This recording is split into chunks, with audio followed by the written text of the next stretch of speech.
Capítulo 7.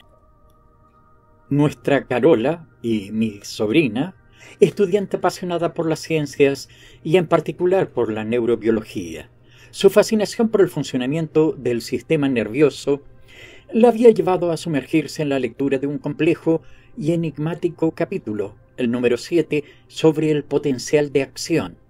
Aquel era un reto para cualquier mente curiosa, pero Carola estaba decidida a desentrañar los misterios que ocultaba. Con una taza de té y yo con una taza de café humeante a su lado, y ella con su fiel libreta de notas en mano, se sumergió en la densa lectura. El texto era una maraña de información minuciosa y precisa. Cada detalle estaba meticulosamente ordenado, como si las palabras mismas quisieran imitar la rigurosidad de los procesos celulares que describían. El capítulo comenzaba describiendo el potencial de acción como una rápida y transitoria despolarización de la VM, de la tensión de membrana, en una célula excitable. Carola imaginaba el frenético baile de iones de sodio y potasio en la membrana celular como pequeñas partículas que seguían una coreografía perfectamente coreografiada, valga la redundancia. La descripción seguía su curso y Carola era arrastrada por el fascinante relato de la célula en acción. Se veía como una espectadora en primera fila, observando cómo el potencial de acción se desarrollaba en su escenario molecular. Asimiló que el potencial de acción se desataba cuando un estímulo superaba el umbral de excitación. En ese instante, los canales iónicos dependientes de voltaje en la membrana celular se abrían, como portones que permitían el flujo de iones de sodio hacia el interior. Aquella fase de despolarización transformaba el estado de la célula, cambiando su polaridad de negativo a positivo. Carola imaginaba la escena en su mente, como una animación celular que se repetía con cada lectura. Los iones de sodio ingresando masivamente, mientras los canales de potasio permanecían cerrados, como una multitud esperando su turno para abandonar la célula una vez que se cumpliera la etapa de despolarización. En efecto, continuaba explicando la fase de repolarización cuando los canales de sodio se inactivaban y los canales de potasio se abrían. Aquello permitía la salida de iones potasio y restablecía gradualmente el potencial de membrana a su valor de reposo negativo. Carola se detuvo por un momento, reflexionando sobre el ingenioso diseño del sistema celular. Era un ballet molecular en el que cada paso y cada giro estaban calculados milimétricamente. El potencial de acción se presentaba como un evento todo o nada, una respuesta completa que no se dejaba influenciar por la intensidad del estímulo inicial. La joven estudiante admiraba la coherencia y precisión del sistema nervioso. Era una maquinaria perfectamente ensamblada que permitía una comunicación rápida y eficiente dentro del organismo. Los potenciales de acción, como pequeñas chispas eléctricas, eran la clave para la transmisión de señales en el sistema nervioso y la generación de contracciones musculares en el sistema muscular. Carola se sumió nuevamente en la lectura, decidida a dominar cada concepto y detalle. Los enigmas del capítulo 7 la emocionaban, y sabía que la búsqueda del conocimiento la llevaría por caminos cada vez más complejos y fascinantes. En ese viaje de descubrimiento se convenció de que los misterios del potencial de acción estaban destinados a ser desvelados por su incansable curiosidad, y así, con la pasión de una investigadora incansable, Carola continuó su viaje, decidida a encontrar respuestas y desvelar los secretos de la célula excitada. ¿Qué es un potencial de acción? Un potencial de acción es una rápida y transitoria despolarización de la VM, de la tensión de membrana, en una célula excitable, como una neurona o una célula muscular. ¿Qué provoca la apertura de los canales iónicos dependientes del voltaje en la membrana celular durante un potencial de acción? La apertura de los canales iónicos dependientes de voltaje en la membrana celular se produce cuando un estímulo alcanza un umbral de excitación. ¿Por qué la VM experimenta una rápida inversión de polaridad durante el potencial de acción? La VM experimenta una rápida inversión de polaridad debido a la entrada masiva de iones de sodio a través de los canales iónicos abiertos en respuesta al estímulo inicial. ¿Qué ocurre durante la fase de despolarización en un potencial de acción? Durante la fase de despolarización se produce la rápida inversión de polaridad de la VM, pasando de un valor negativo de reposo a un valor positivo debido a la entrada de iones de sodio. ¿Qué sucede después de la despolarización en un potencial de acción? Después de la despolarización ocurre una fase de repolarización en la que los canales de sodio se inactivan y los canales de potasio K+ se abren, permitiendo la salida de iones potasio y restableciendo gradualmente el potencial de membrana a su valor de reposo negativo. ¿Cómo se caracteriza el potencial de acción en términos de su respuesta a los estímulos? El potencial de acción se caracteriza por ser un evento todo o nada, lo que significa que una vez que el estímulo alcanza el umbral, se desencadena una respuesta completa sin importar la intensidad del estímulo inicial. ¿Qué factores determinan la duración y la amplitud del potencial de acción? La duración y la amplitud del potencial de acción son altamente estandarizadas para una célula dada y no se ven afectadas por la fuerza del estímulo. Dependen principalmente de las características propias de la célula y sus canales iónicos. ¿Cuál es la importancia de los potenciales de acción en el organismo? Los potenciales de acción son fundamentales para la transmisión de señales en el sistema nervioso y para la generación de contracciones musculares en el sistema muscular, lo que permite una comunicación rápida y eficiente dentro del organismo. ¿Cómo se relaciona el potencial de acción con la coordinación en el organismo? La rápida y coordinada propagación de los potenciales de acción permite una comunicación eficiente entre las células y tejidos del organismo, lo que facilita la coordinación de funciones y respuestas. ¿Qué similitudes y diferencias existen en los potenciales de acción entre distintos tipos de células excitables? Aunque los potenciales de acción comparten similitudes en su proceso básico, cada tipo de célula excitable puede tener características específicas en la duración y la amplitud del potencial de acción adaptadas a sus funciones y necesidades particulares. ¿Qué sucede si el estímulo no alcanza el umbral de excitación en una célula excitable? Si el estímulo no alcanza el umbral de excitación, no se desencadenará un potencial de acción y la célula permanecerá en su estado de reposo. ¿Cuál es la velocidad de propagación de un potencial de acción en una neurona o célula muscular? La velocidad de propagación del potencial de acción puede variar dependiendo del tipo de célula y de las condiciones del entorno, pero suele ser bastante rápida, alcanzando hasta varios metros por segundo en algunas fibras nerviosas. ¿Existen enfermedades o condiciones que puedan afectar los potenciales de acción en el organismo? Sí, algunas enfermedades neuronales y trastornos del sistema nervioso pueden alterar los potenciales de acción, afectando la transmisión de señales y las funciones celulares. ¿Cómo influye la mielina en la conducción de los potenciales de acción en las neuronas? La mielina, una sustancia que rodea y aísla ciertas fibras nerviosas, acelera la conducción de los potenciales de acción saltando entre los nodos de Ranvier, lo que se conoce como conducción saltatoria. ¿Cuáles son los métodos experimentales utilizados para estudiar los potenciales de acción en laboratorios? Los investigadores utilizan diversas técnicas como la electrofisiología, microscopía y registros de voltaje y corriente para estudiar y entender los potenciales de acción en diferentes tipos de células. ¿Qué implicaciones tienen los potenciales de acción en el diseño de fármacos y tratamientos médicos? Los potenciales de acción son fundamentales para la función del sistema nervioso y muscular, por lo que el conocimiento de su mecanismo puede ser relevante en el desarrollo de medicamentos y terapias para trastornos neuromusculares. ¿Qué papel juegan los iones de calcio, Ca2+, en el potencial de acción?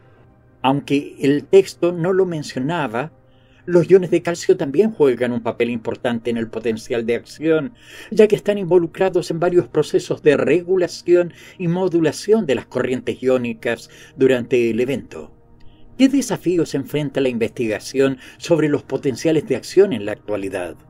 La investigación actual sobre los potenciales de acción enfrenta desafíos en el ámbito técnico y de comprensión de procesos más complejos, lo que motiva a los científicos a seguir profundizando en este fascinante campo. ¿Cómo se comparan los potenciales de acción en células nerviosas y células musculares en términos de duración y amplitud? Los potenciales de acción pueden variar en duración y amplitud según el tipo de célula excitada. Por ejemplo, en las células nerviosas, los potenciales de acción suelen ser más cortos y rápidos, mientras que en las células musculares pueden ser más prolongados y de mayor amplitud. ¿Qué enigmas o aspectos desconocidos quedan aún por descubrir sobre el potencial de acción? Aunque hemos aprendido mucho sobre el potencial de acción, aún hay aspectos y mecanismos celulares que no comprendemos completamente, lo que continúa estimulando la investigación en este campo para desvelar nuevos misterios. Carola continuó su aventura en este fascinante mundo de los potenciales de acción.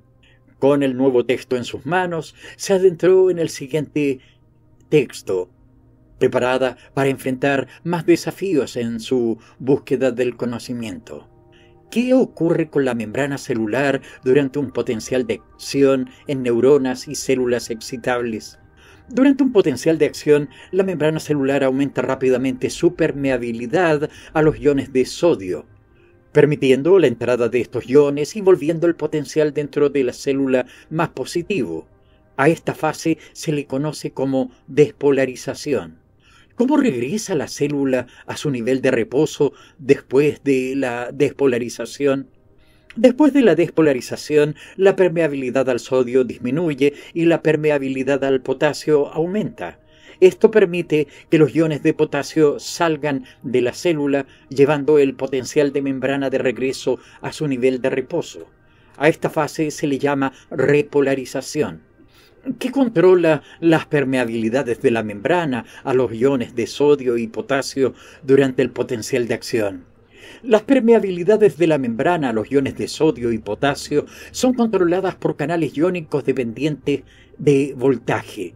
Los canales de sodio dependientes del voltaje se abren en respuesta a cambios en el potencial de membrana y permiten la entrada de iones de sodio, mientras que los canales de potasio dependientes de voltaje se abren en respuesta a los cambios en el potencial de membrana y permiten la salida de iones de potasio. ¿Qué nombre reciben los canales de sodio activados por el voltaje y por qué se abren durante el potencial de acción?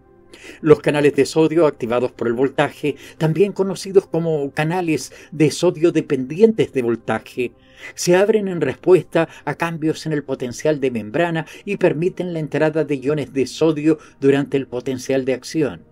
¿Y cuál es la función de los canales de potasio activados por el voltaje en el potencial de acción? Los canales de potasio activados por el voltaje se abren en respuesta a los cambios en el potencial de membrana y permiten la salida de iones de potasio, lo que contribuye a la repolarización y devuelve el potencial de membrana a su nivel de reposo. ¿Qué genera el rápido cambio en el potencial de membrana durante el potencial de acción?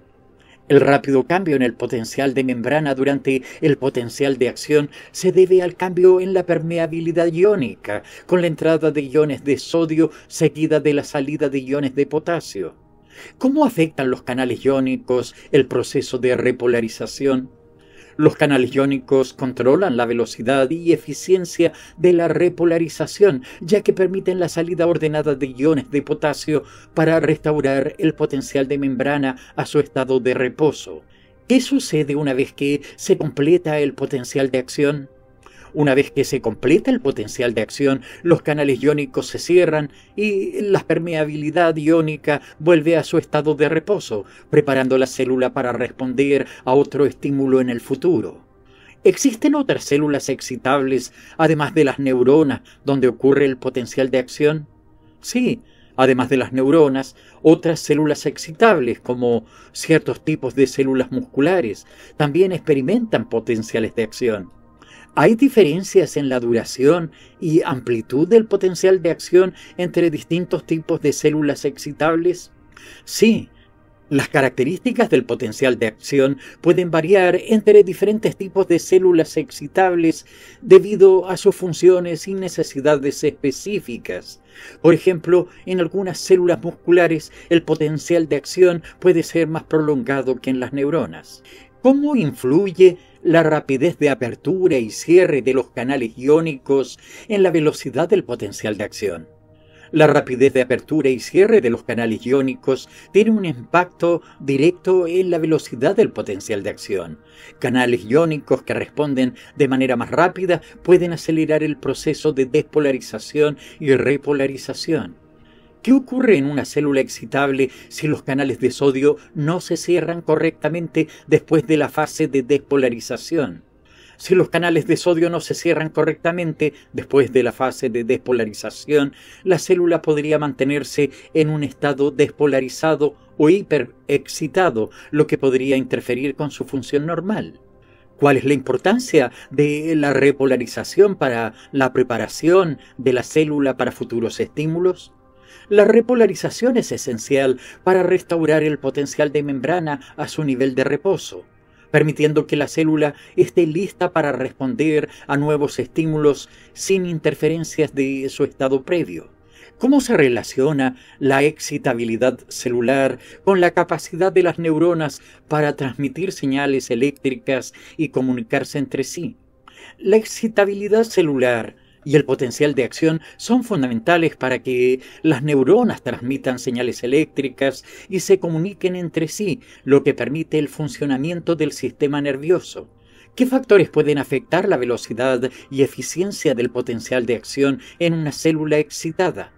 Varios factores pueden influir en la velocidad y eficiencia del potencial de acción, como la densidad y distribución de canales iónicos en la membrana celular, la temperatura y las condiciones del entorno extracelular.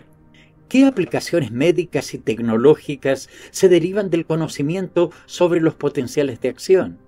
El entendimiento de los potenciales de acción tiene implicaciones médicas y tecnológicas en el desarrollo de tratamientos para enfermedades neuromusculares, la creación de medicamentos que modulen la excitabilidad celular y la comprensión de procesos bioeléctricos en general.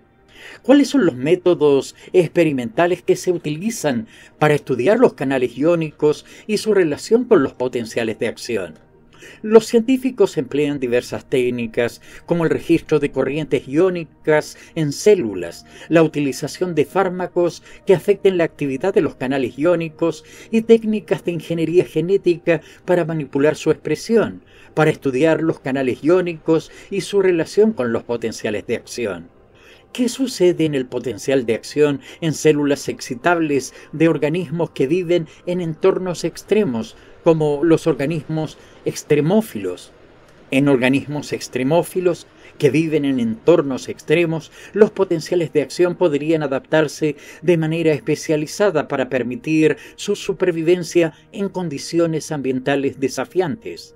¿Qué interacciones pueden existir entre los potenciales de acción y otros procesos celulares, como la liberación de neurotransmisores en las sinapsis neuronales? Los potenciales de acción pueden desencadenar la liberación de neurotransmisores en las sinapsis neuronales, permitiendo así la comunicación entre neuronas y la transmisión de señales a través del sistema nervioso. ¿Cómo afecta el potencial de acción a la excitabilidad de las células a lo largo del tiempo y en situaciones de enfermedad o lesión? El potencial de acción puede cambiar a lo largo del tiempo y en situaciones patológicas, como en enfermedades neuromusculares o lesiones nerviosas, lo que puede tener consecuencias en la función celular y en la comunicación neuronal. Con el siguiente texto en sus manos, Carola se adentró en el mundo de la técnica de voltaje clamp, también conocida como abrazadera de voltaje. Aquella técnica que le permitía estudiar las propiedades de los canales iónicos se convirtió en un nuevo desafío en su camino hacia la comprensión completa del potencial de acción. ¿Cuál es la técnica de voltaje clamp o abrazadera de voltaje? La técnica de voltaje clamp o abrazadera de voltaje es una herramienta experimental que permite medir la corriente iónica como función del tiempo manteniendo el potencial de membrana, Vm, constante. Esto permite estudiar cómo los canales iónicos se abren y cierran en respuesta a cambios en el potencial eléctrico. ¿Por qué es importante mantener el potencial de membrana constante en la técnica de voltaje clamp? Mantener el potencial de membrana constante es importante en la técnica de voltaje clamp porque permite aislar y estudiar específicamente las propiedades funcionales de los canales iónicos sin la interferencia de los cambios en el potencial de membrana. ¿Cómo permite la técnica de voltaje clamp analizar las propiedades funcionales de los canales iónicos? Al registrar la corriente iónica en función del tiempo, la técnica de voltaje clamp permite analizar propiedades como el tiempo de activación, el tiempo de inactivación, la conductancia, la selectividad iónica y la sensibilidad al voltaje de los canales iónicos. ¿Cuál es el tiempo de activación de un canal iónico? El tiempo de activación de un canal iónico es el tiempo que tarda en abrirse después de un cambio en el potencial de membrana. ¿Y cuál es el tiempo de inactivación de un canal iónico? El tiempo de inactivación de un canal iónico es el tiempo que tarda en cerrarse después de haberse abierto. ¿Qué significa la conductancia de un canal iónico? La conductancia de un canal iónico se refiere a su capacidad para permitir el flujo de iones cuando está abierto. Una mayor conductancia significa que el canal permite un mayor flujo de iones. ¿En qué consiste la selectividad iónica de un canal iónico? La selectividad iónica de un canal iónico se refiere a su preferencia por permitir el paso de ciertos tipos de iones sobre otros. Algunos canales son específicos para iones de sodio, potasio, calcio u otros. ¿Qué importancia tiene la sensibilidad al voltaje de un canal iónico? La sensibilidad al voltaje de un canal iónico indica cómo responde el canal a diferentes cambios en el potencial de membrana. Algunos canales son más sensibles a cambios pequeños en el potencial, mientras que otros requieren cambios más significativos para abrirse o cerrarse. ¿Cómo contribuye el estudio de estas propiedades de los canales iónicos a la comprensión de la función celular? El estudio de estas propiedades es fundamental para comprender cómo los canales iónicos contribuyen a la generación y propagación de señales eléctricas en las células y cómo afectan la función celular en general. ¿Qué avances ha proporcionado la técnica de voltaje clamp en la investigación de la fisiología celular? La técnica de voltaje clamp ha sido una herramienta valiosa en la investigación de la fisiología celular, proporcionando información crucial sobre la actividad de los canales iónicos y su papel en los procesos biológicos. Ha permitido avances significativos en el entendimiento de los mecanismos eléctricos y bioquímicos que gobiernan el comportamiento de las células excitables. ¿Qué técnicas o dispositivos se utilizan para aplicar la técnica de voltaje clamp en experimentos de laboratorio? Para aplicar la técnica de voltaje clamp se utilizan electrodos intracelulares especiales que permiten controlar y mantener el potencial de membrana constante en una célula mientras se registran las corrientes iónicas. ¿Qué información proporciona el tiempo de activación de un canal iónico sobre su funcionamiento?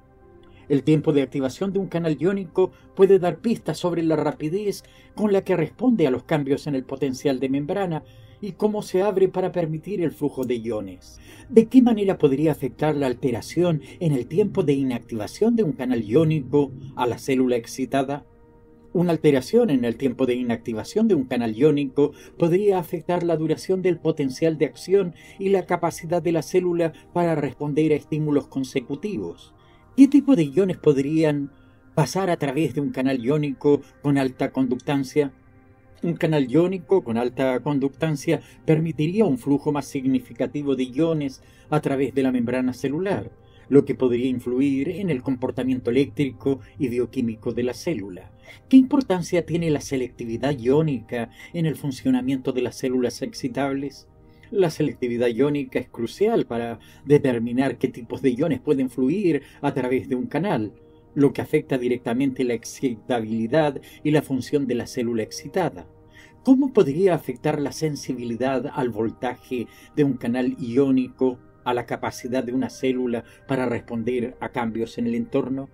La sensibilidad al voltaje de un canal iónico determina cómo responderá la célula a cambios en el potencial de membrana. Un canal con alta sensibilidad podría permitir respuestas más rápidas y precisas ante estímulos cambiantes. ¿Cómo contribuye el estudio de las propiedades de los canales iónicos a la investigación de enfermedades neurológicas o trastornos del sistema nervioso? El estudio de las propiedades de los canales iónicos puede proporcionar información relevante sobre las bases eléctricas de enfermedades neurológicas y trastornos del sistema nervioso, lo que puede abrir nuevas vías para el desarrollo de tratamientos y terapias. ¿Existen diferencias en las propiedades de los canales iónicos entre diferentes tipos de células excitables? Sí, los canales iónicos pueden variar en sus propiedades funcionales según el tipo de célula excitada, lo que refleja su adaptación a funciones y requerimientos específicos. ¿Qué ventajas ofrece la técnica de voltaje clamp en comparación con otros métodos para estudiar los canales iónicos? La técnica de voltaje clamp ofrece una forma precisa de estudiar los canales iónicos al mantener el potencial de membrana constante, lo que permite aislar y analizar sus propiedades funcionales de manera controlada. ¿Cómo se traduce el conocimiento sobre los canales iónicos en aplicaciones prácticas fuera del ámbito de la investigación básica? El conocimiento sobre los canales iónicos ha sido fundamental para el desarrollo de medicamentos y terapias dirigidas a trastornos relacionados con la excitabilidad celular, como los trastornos neuromusculares o enfermedades neurodegenerativas. Carola se sintió intrigada por la posibilidad de separar los componentes de corriente y estudiar de manera independiente los canales de sodio y potasio. La técnica de voltaje clamp le ofreció una oportunidad única para explorar más a fondo los secretos de los potenciales de acción en las células nerviosas. ¿Qué componentes de corriente se generan al aplicar la técnica de voltaje clamp en axones nerviosos durante la despolarización? Al aplicar la técnica de voltaje clamp durante la despolarización en axones nerviosos, se generan tres componentes de corriente separables: un componente independiente del voltaje que contiene la corriente capacitiva y la corriente de fuga iónica lineal, la corriente de sodio más que fluye a través de los canales de sodio sensibles al voltaje y la corriente de potasio que fluye a través de los canales de potasio sensibles al voltaje. ¿Cuál es la corriente capacitiva y cómo contribuye al primer componente de corriente independiente del voltaje? La corriente capacitiva está asociada con la carga y descarga capacitiva de la membrana celular durante los cambios de potencial. Contribuye el primer componente de corriente independiente del voltaje, que está presente en todos los voltajes y es resultado de la capacidad de la membrana y las pequeñas corrientes iónicas que ocurren incluso en ausencia de aperturas de canales específicos. ¿Qué función cumple la corriente de sodio y cómo se relaciona con la despolarización durante un potencial de acción? La corriente de sodio fluye a través de los canales de sodio sensibles al voltaje. Cuando la membrana se despolariza, los canales de sodio se abren, permitiendo el flujo de iones sodio hacia el interior de la célula. Esta corriente es responsable de la rápida y transitoria despolarización durante un potencial de acción. ¿Y cuál es el papel de la corriente de potasio en el proceso del potencial de acción? La corriente de potasio fluye a través de los canales de potasio sensibles a voltaje. Después que los canales de sodio se abren y la membrana se despolariza, los canales de potasio se activan y permiten el flujo de iones potasio hacia el interior de la célula. Esta corriente es responsable de la repolarización de la membrana y la restauración del potencial de membrana a su valor de reposo. ¿Qué ventajas ofrece la capacidad de separar estos componentes de corriente en el estudio de los potenciales de acción? La capacidad de separar estos componentes de corriente permite a los investigadores analizar y estudiar los canales de sodio y potasio de manera independiente, lo que ayuda a comprender cómo contribuyen específicamente a la generación y propagación de los potenciales de acción en las células nerviosas. ¿Qué información puede obtenerse al analizar de manera independiente los canales de sodio y potasio? Al estudiar de manera independiente los canales de sodio y potasio, los investigadores pueden comprender mejor sus propiedades, su sensibilidad al voltaje y cómo interactúan para generar el potencial de acción.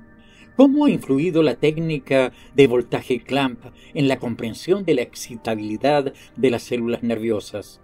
La técnica de voltaje clamp ha sido esencial para el estudio de la fisiología celular y ha contribuido significativamente en la comprensión de los mecanismos eléctricos que gobiernan la excitabilidad de las células nerviosas. ¿Existen otros tipos de canales iónicos que también contribuyan a los potenciales de acción en las células nerviosas? Sí, además de los canales de sodio y potasio, hay otros tipos de canales iónicos que también pueden contribuir a la generación y propagación de los potenciales de acción en las células nerviosas. ¿Cómo se han aplicado los conocimientos obtenidos mediante la técnica de voltaje clamp en el desarrollo de tratamientos médicos o terapias? El entendimiento de los mecanismos eléctricos y de los canales iónicos ha sido relevante en el desarrollo de medicamentos y terapias para trastornos neuromusculares y enfermedades del sistema nervioso, ya que estos procesos son fundamentales en la función celular y en la transmisión de las señales en el sistema nervioso. ¿Qué emocionantes descubrimientos ha permitido la técnica de voltaje clamp en la investigación de la fisiología celular? La técnica de voltaje clamp ha permitido emocionantes descubrimientos sobre los mecanismos eléctricos y cómo los canales iónicos son clave en la generación y propagación de señales eléctricas en las células nerviosas, lo que ha impulsado la investigación en este campo y revelado los misterios de la excitabilidad celular. Carola se encontraba fascinada con la descripción de cómo los canales de sodio y potasio se comportaban durante el potencial de acción. Eran como bailarines en una coreografía perfectamente sincronizada, permitiendo que la célula ejecutara el intrincado paso del potencial de membrana con precisión y eficiencia. Su curiosidad por los secretos detrás de esta danza bioeléctrica solo crecía y estaba ansiosa por seguir desentrañando los misterios de los canales iónicos. ¿Por qué los canales de sodio se abren temprano durante la despolarización y luego se cierran más tarde durante ese proceso? Los canales de sodio se abren temprano durante la despolarización para permitir una rápida entrada de iones sodio hacia el interior de la célula, lo que provoca la rápida subida del potencial de membrana. Luego se cierran más tarde durante la despolarización como un mecanismo de autorregulación para evitar una sobredespolarización y mantener el potencial de membrana en un nivel adecuado. ¿Qué ventajas ofrece el cierre de los canales de sodio durante la despolarización?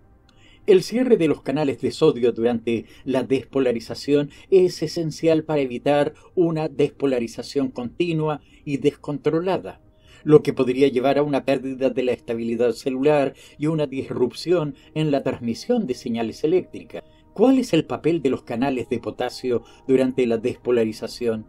Durante la despolarización, los canales de potasio permanecen cerrados, lo que evita las salidas de iones potasio y contribuye al aumento rápido del potencial de membrana.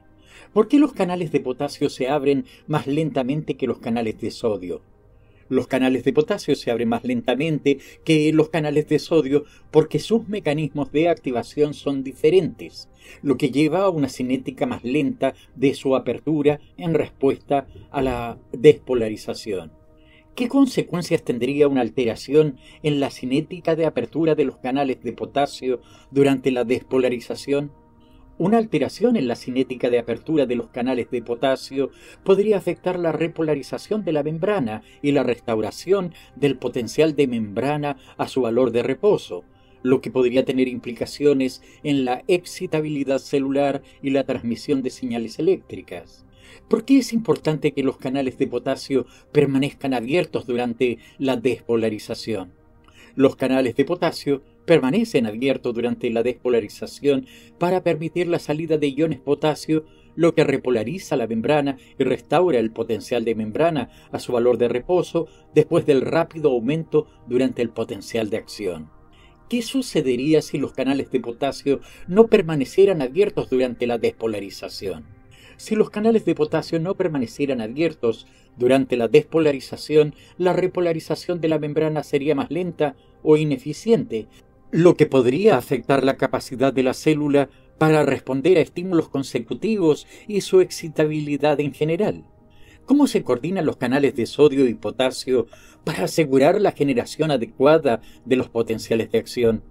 Los canales de sodio y potasio se coordinan en sus mecanismos de apertura y cierre durante la despolarización y la repolarización para asegurar una secuencia ordenada y eficiente que permita la generación y propagación adecuadas de los potenciales de acción. ¿Qué sucedería si los canales de sodio no se inactivaran durante la despolarización? Si los canales de sodio no se inactivaran durante la despolarización, la célula podría experimentar una sobredespolarización, lo que podría llevar a una pérdida de la excitabilidad celular y una interrupción en la transmisión de señales eléctricas. ¿Cuál es la importancia de comprender la secuencia de apertura y cierre de los canales de sodio y potasio en la investigación de la fisiología celular y la neurociencia? Comprender la secuencia de apertura y cierre de los canales de sodio y potasio es esencial para obtener una visión completa de los mecanismos que gobiernan la generación y propagación de los potenciales de acción en las células nerviosas, lo que podría tener implicaciones en el desarrollo de tratamientos para trastornos neurológicos y en la comprensión de la función neuronal en general. ¿Qué otros mecanismos de autorregulación existen en las células para evitar una despolarización descontrolada? Además de la inactivación de los canales de sodio, las células también pueden contar con mecanismos de retroalimentación negativa y la actividad de bombas iónicas para evitar una despolarización descontrolada. Carola se maravillaba con cada nuevo descubrimiento sobre los canales iónicos y su papel en la generación de los potenciales de acción. La complejidad y precisión de estos procesos eran asombrosos y estaba ansiosa por sumergirse aún más en el mundo de las propiedades voltaje dependientes y time dependientes de los canales de sodio y potasio. ¿Cómo afecta la probabilidad de apertura de los canales de sodio y potasio al flujo de iones durante el potencial de acción? La probabilidad de apertura de los canales de sodio y potasio determina cuántos canales están abiertos en un momento dado, lo que a su vez afecta la cantidad de iones sodio y potasio que fluyen a través de la membrana durante el potencial de acción. ¿Qué implicaciones podría tener una mayor probabilidad de apertura de los canales de sodio durante la despolarización? Una mayor probabilidad de apertura de los canales de sodio durante la despolarización podría resultar en una despolarización más rápida y pronunciada, lo que podría tener efectos en la velocidad de propagación del potencial de acción y la excitabilidad celular. ¿Qué factores podrían influir en la probabilidad de apertura de los canales de sodio y potasio durante el potencial de acción? La probabilidad de apertura de los canales de sodio y potasio está influenciada por el potencial de membrana y el tiempo transcurrido desde el inicio del potencial de acción. También pueden ser afectados por factores como la temperatura y la concentración de iones en el entorno celular. ¿Cómo se asegura la célula de que los canales de sodio y potasio se abran y cierren en momentos precisos durante el potencial de acción? Los canales de sodio y potasio están finamente regulados por mecanismos de autorregulación que les permiten abrirse y cerrarse en momentos específicos durante el potencial de acción, lo que asegura una secuencia ordenada y precisa de despolarización y repolarización. ¿Por qué es importante que los canales de sodio y potasio tengan diferentes umbrales de voltaje de activación? Los diferentes umbrales de voltaje de activación de los canales de sodio y potasio permiten que se abran en momentos específicos durante la despolarización y repolarización, lo que es esencial para el funcionamiento adecuado del potencial de acción. ¿Cómo podría la variabilidad en la probabilidad de apertura de los canales de sodio y potasio afectar la transmisión de señales eléctricas en el sistema nervioso. La variabilidad en la probabilidad de apertura de los canales de sodio y potasio podría afectar la duración y amplitud de los potenciales de acción, lo que a su vez podría tener implicaciones en la velocidad de transmisión de señales eléctricas entre neuronas.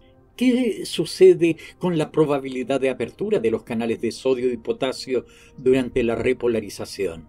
Durante la repolarización, la probabilidad de apertura de los canales de sodio disminuye y los canales de potasio permanecen abiertos, lo que permite que los iones potasio fluyan hacia el exterior de la célula y repolaricen la membrana. ¿Cómo se correlaciona la probabilidad de apertura de los canales de sodio y potasio con la duración y forma del potencial de acción? La probabilidad de apertura de los canales de sodio y potasio influye en la velocidad de despolarización y repolarización durante el potencial de acción, lo que determina la duración y forma del potencial de acción registrado. ¿Qué sucedería si la probabilidad de apertura de los canales de potasio fuera más baja de lo normal durante la repolarización? Si la probabilidad de apertura de los canales de potasio fuera más baja de lo normal durante la repolarización podría ser más lenta o ineficiente, lo que podría afectar la capacidad de la célula para responder a estímulos consecutivos y su excitabilidad. ¿Cómo podría el conocimiento sobre las propiedades voltaje dependientes y time dependientes de los canales de sodio y potasio tener aplicaciones médicas en el futuro?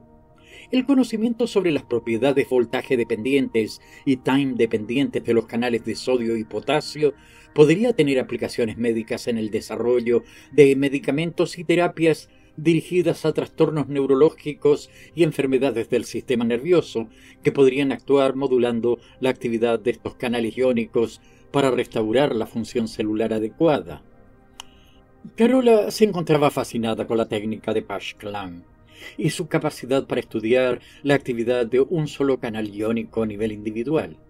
Era como si tuviera la oportunidad de observar una danza íntima entre la membrana celular y los canales iónicos, capturando los sutiles movimientos de los iones en cada apertura y cierre del canal.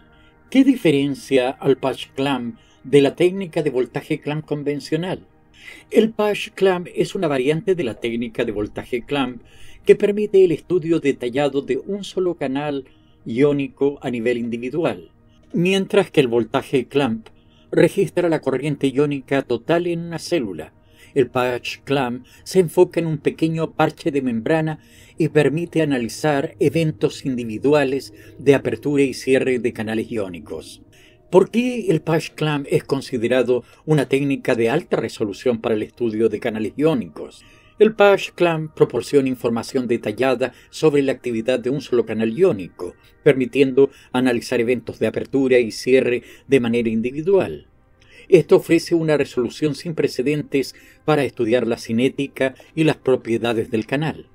¿Qué tipo de información podemos obtener de los eventos de apertura y cierre del canal en un Pasch-Clamp?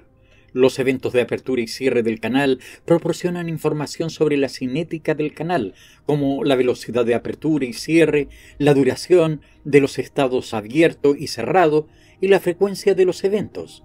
¿Cuáles son las aplicaciones prácticas del Pasch-Clamp en la investigación científica? El Pasch-Clamp ha sido fundamental para comprender la función y regulación de los canales iónicos en procesos biológicos como la excitabilidad celular, la señalización y la homeostasis iónica. Además, esta técnica ha sido utilizada en el desarrollo de medicamentos dirigidos a canales iónicos para el tratamiento de enfermedades. ¿Qué ventajas tiene el Pasch-Clamp sobre otras técnicas para el estudio de canales iónicos?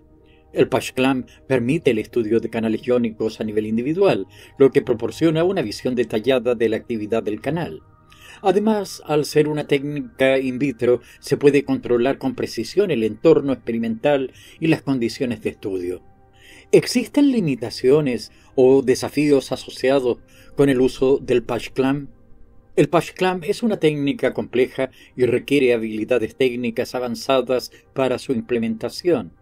Además, debido a su enfoque en un solo canal iónico, la cantidad de información que se puede obtener es limitada en comparación con técnicas que estudian múltiples canales en una célula. ¿Cómo se prepara el parche de membrana para realizar un patch clamp? Para realizar un patch clamp, se coloca un microelectrodo en contacto con la membrana celular, y la presión negativa se aplica para formar un parche de membrana sellado alrededor del microelectrodo. ¿Qué tipo de información podemos obtener sobre las propiedades del canal a partir de los eventos de apertura y cierre registrados en el patch clamp? A partir de los eventos de apertura y cierre, se puede obtener información sobre la conductancia del canal, la duración de los estados abierto y cerrado, la frecuencia de los eventos y otros parámetros cinéticos del canal. ¿Cómo ha contribuido el patch clamp al avance de la investigación en neurociencia y biología celular? El patch clamp ha sido esencial para el avance de la neurociencia y la biología celular, ya que ha proporcionado una comprensión detallada de la actividad de los canales iónicos y su papel en procesos biológicos fundamentales. ¿Qué papel crees que juega el patch clamp en el futuro de la investigación científica? Creo que el patch clamp seguirá siendo una herramienta invaluable en la investigación científica, permitiendo descubrir nuevos conocimientos sobre los canales iónicos y su función en la fisiología celular. Su capacidad para analizar la actividad de un solo canal a nivel individual nos ayudará a entender mejor los mecanismos que gobiernan la excitabilidad celular y abrirá nuevas vías para el desarrollo de tratamientos médicos más precisos y efectivos. La investigación de Carola sobre los canales de sodio regulados por voltaje la llevó a descubrir un fascinante mundo de compuertas y regulación que controlaba la actividad de estos canales en las células excitables. Cada compuerta era como una puerta que se abría y cerraba en sincronía, permitiendo el flujo de iones sodio en momentos precisos. ¿Qué función tienen las compuertas de activación y de inactivación en los canales de sodio? Las compuertas de activación y de inactivación regulan la apertura y cierre del canal de sodio. La compuerta de activación se abre rápidamente durante la despolarización, permitiendo que el canal se active y permita el flujo de iones sodio. Por otro lado, la compuerta de inactivación se cierra más lentamente después de la activación, desactivando el canal y evitando el flujo continuo de iones. ¿Qué sucede si ambas compuertas de los canales de sodio están abiertas al mismo tiempo? Si ambas compuertas están abiertas, el canal de sodio conducirá iones sodio a través de la membrana, lo que provocará la despolarización y generación del potencial de acción. ¿Cómo se coordinan las compuertas de activación e inactivación para permitir el flujo de iones durante el potencial de acción? Durante la despolarización, la compuerta de activación se abre rápidamente y permite que el canal se active. Después de un breve periodo, la compuerta de inactivación se cierra más lentamente, desactivando el canal. Esta secuencia de apertura y cierre coordinada es esencial para el flujo adecuado de iones durante el potencial de acción. ¿Qué papel juega la inactivación del canal de sodio en la generación y propagación de los potenciales de acción? La inactivación del canal de sodio es un mecanismo importante de autorregulación que evita que el canal permanezca abierto de manera continua. Esto permite que el potencial de membrana vuelva a su estado de reposo y preparándose para el siguiente potencial de acción. También contribuye a la propagación unidireccional del impulso nervioso en las neuronas. ¿Qué sucede si la compuerta de inactivación del canal de sodio no se cierra adecuadamente? Si la compuerta de inactivación no se cierra adecuadamente, el canal de sodio no se desactiva correctamente, lo que podría provocar una sobredespolarización y una actividad neuronal anormal. ¿Cómo se han aprovechado los conocimientos sobre las compuertas de los canales de sodio en el campo de la medicina? La comprensión de las compuertas de los canales de sodio ha sido fundamental en el desarrollo de medicamentos para tratar trastornos neurológicos como la epilepsia. Al modular la actividad de estos canales se pueden controlar los potenciales de acción y la excitabilidad celular. ¿Qué avances se están realizando actualmente en la investigación sobre las compuertas de los canales de sodio? Los científicos continúan investigando en profundidad las propiedades y mecanismos de las compuertas de los canales de sodio. Se busca entender cómo se regulan y cómo interactúan con otros componentes celulares para una comprensión más completa de la excitabilidad celular. En una neurona no mielinizada, la propagación del potencial de acción, AP, ocurre mediante el flujo de corriente en el circuito local. La velocidad de conducción del potencial de acción está influenciada por la constante de longitud, la constante de tiempo de propagación y la corriente de sodio. En cambio, en una neurona mielinizada, los canales de sodio se encuentran en los nodos de Ranvier. La propagación también ocurre mediante el flujo de corriente en el circuito local, pero la velocidad de conducción es mucho más rápida que en las neuronas no mielinizadas por dos razones.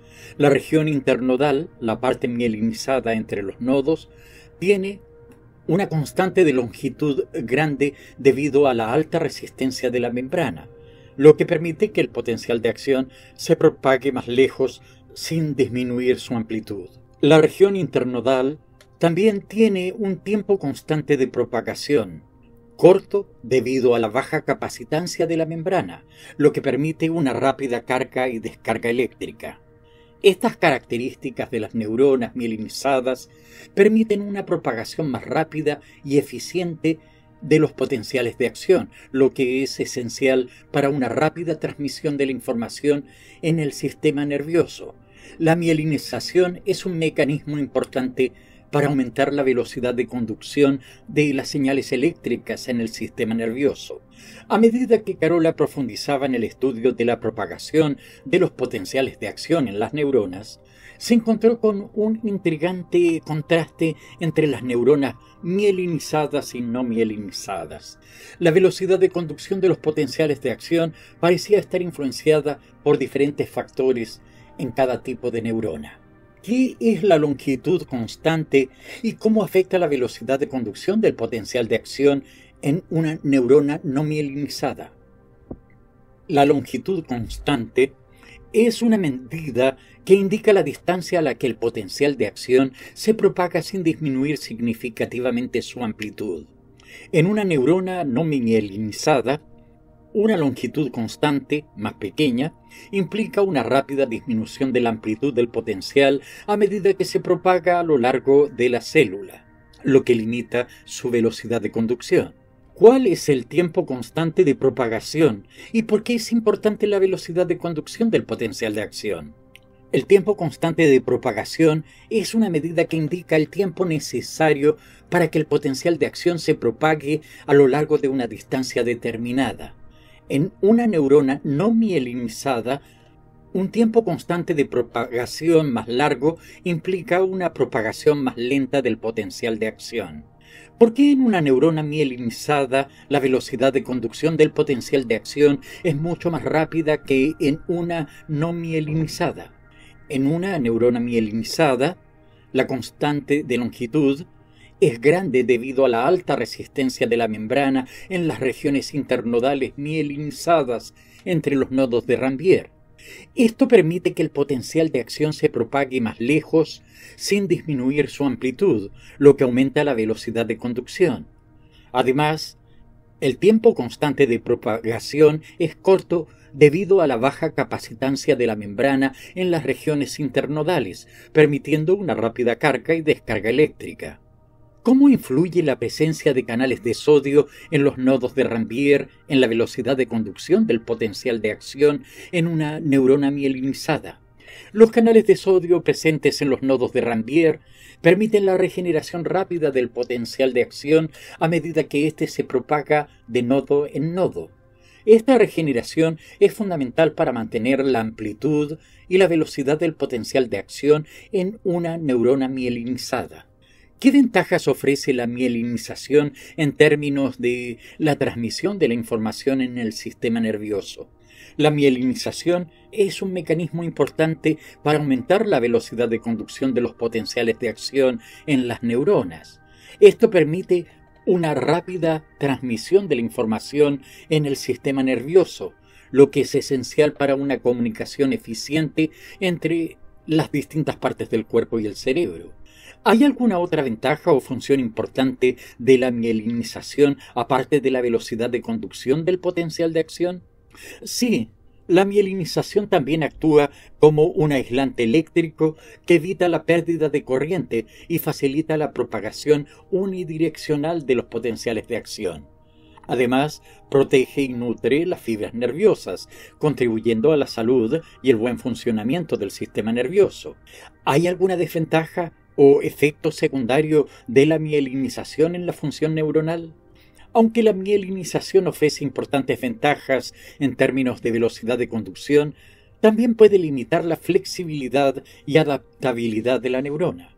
En algunos casos, la mielinización excesiva puede dificultar la plasticidad neuronal y la capacidad de cambiar y adaptarse a nuevas situaciones. ¿Cómo se lleva a cabo la mielinización en las neuronas y cómo es regulada? La mielinización es llevada a cabo por células gliales especializadas, como las células de Schwann en el sistema nervioso periférico, y las células oligodendrocitarias en el sistema nervioso central. La regulación de la mielinización involucra señales moleculares y factores de crecimiento que guían el desarrollo y la formación de la mielina alrededor de las fibras nerviosas. ¿Existen enfermedades o trastornos relacionados con la mielinización que afecten la función neuronal? Sí, existen enfermedades desmielinizantes como la esclerosis múltiple, donde el sistema inmunológico ataca y daña la mielina, afectando la velocidad de conducción del potencial de acción y causando una variedad de síntomas neurológicos. ¿Cómo pueden los hallazgos sobre la velocidad de conducción de los potenciales de acción en neuronas mielinizadas y no mielinizadas tener aplicaciones prácticas en la medicina? El entendimiento de estos mecanismos es relevante en el diagnóstico y tratamiento de trastornos neurológicos y enfermedades relacionadas con la mielinización. También puede tener implicaciones en el desarrollo de terapias para mejorar la velocidad de conducción en condiciones patológicas y promover una mejor función neuronal. En este fascinante capítulo, Carola se adentró en el estudio de los potenciales de acción en neuronas y células musculares. Descubrió que un potencial de acción es una rápida y transitoria despolarización de la membrana celular en una célula excitable, desencadenada por un estímulo que alcanza el umbral de excitación. Durante el potencial de acción, la membrana experimenta una rápida inversión de polaridad debido a la entrada masiva de iones de sodio, seguida de la repolarización mediante la salida de iones de potasio. Carola también aprendió sobre la técnica de voltaje clamp para estudiar las propiedades de los canales iónicos. Los canales de sodio y potasio dependientes del voltaje juegan un papel crucial en la generación y propagación de los potenciales de acción. Estos canales tienen compuertas de activación e inactivación que regulan su apertura y cierre en respuesta al potencial de membrana. Luego, Carola exploró la velocidad de conducción del potencial de acción en neuronas mielinizadas y no mielinizadas. La mielinización es un proceso fundamental para aumentar la velocidad de conducción en neuronas mielinizadas gracias a una baja capacitancia y alta resistencia en las regiones internodales. Esta aceleración es esencial para una rápida transmisión de la información en el sistema nervioso. Finalmente, Carola se adentró en la técnica de patch clamp, que permite el estudio detallado de canales iónicos a nivel individual. Esta técnica ha sido esencial en la investigación de la fisiología celular y ha proporcionado información crucial sobre la actividad de los canales iónicos y su papel en los procesos biológicos. Con un cúmulo de conocimientos sobre los potenciales de acción y su implicación en la función neuronal, aquí concluye el apasionante capítulo 7. Carola sigue intrigada por los misterios del sistema nervioso y emocionada por descubrir lo que le depara el futuro en su búsqueda de comprender la complejidad del cerebro y su conexión con la mente humana.